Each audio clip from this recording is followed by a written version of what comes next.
Hey guys, and welcome to the Leftover Culture Review Catch-Ups. There hasn't been one for a while. I realized I'm just really terrible at getting my act together and really getting these things out there. So I'm going to make this one much shorter and really just tackle the one topic. Kind of exciting news, Bruiser has got his very own comic book now. Ed from Game Deficiency, he came to me with this idea of like a Bruiser comic book, and he even did the first story and wanted to get a few thoughts on it. And yeah, just chatting with him and collaborating a little bit.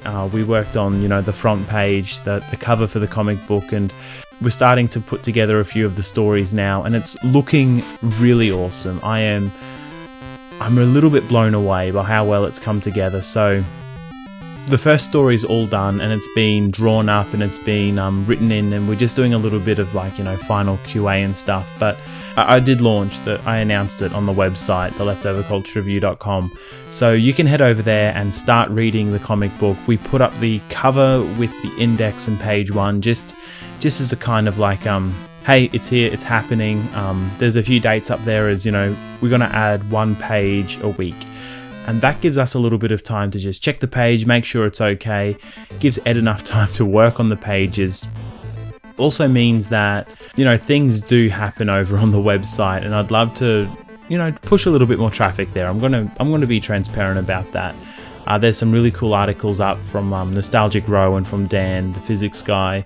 Lots of cool stuff that will be happening over Halloween in terms of even toy reviews and stuff. So, it's not for everyone. I can totally appreciate that, but just for ease of reading, the Bruiser comic book is going to be up over on the website. I will of course let you know as soon as a whole story is complete. So if you don't want to check in every week to see how it's progressing, I'll let you know in another catch-up video that the first story is up. Go read it now, and I'll give you some updates for when the second story is coming out. On top of that, I would love to hear any of your sort of ideas for a Bruiser story, because Ed and we're not above stealing ideas wherever we can and taking credit for them.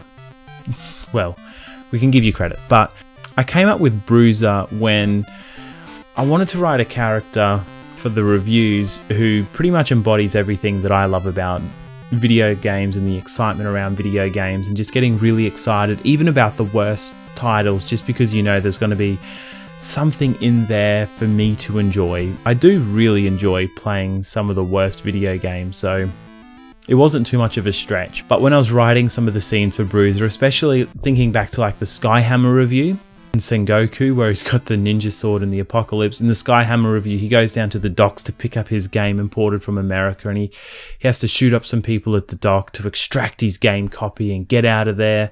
It's all very seedy, and I tried to make it dark but over the top with the explosions and the fire. I did have a lot of fun playing with special effects. In terms of when I was writing those reviews, it was always Bruiser's imagination. In actuality, Bruiser probably went down to the post office with his mum, picked up his parcel, came home again. But in his head, he's on this secret mission to head down to the docks and dish out some street justice and grab his package and make his way back home again.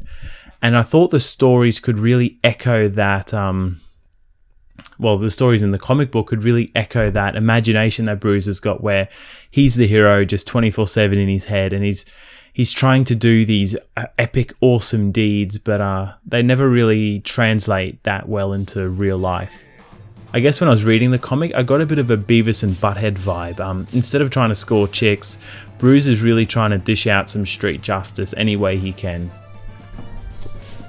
So yeah, let me know what you think of the comic. Share any other Bruiser stories that you think could be a really cool installment for the comic as well. And yeah, look, let me know if this would be something, because I'll be printing, once it's all done and it's all up on the website, I'm thinking about printing out a copy for myself at least. And I've dipped my toes in the whole merchandise scene.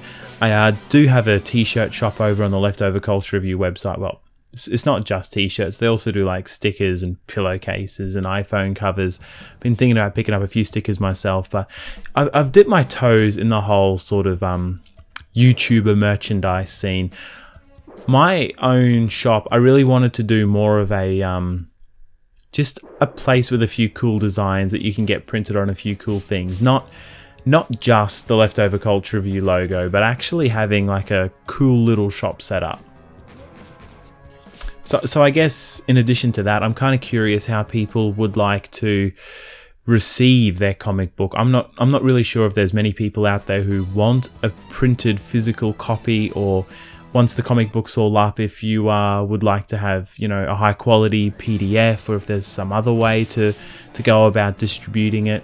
I'm happy with doing a page on the week on the website for now, but obviously plans can change down the line. If you do want something a bit higher quality, maybe I could offer a small fee. I'd love for Ed to be compensated just a little bit for his effort in bringing this comic book together, because it really was his project. I'm going to call it Ed's project, and he's done a really awesome job, and I'm super stoked for the results so far. I hope you guys will go check it out. If not now, then very soon, because I think it's a cool idea. It's all about Bruiser. And, you know, it looks like my very quick update videos run well over 5 minutes on this one topic. So I'll wrap it up now and say thanks for watching. Cheers, guys.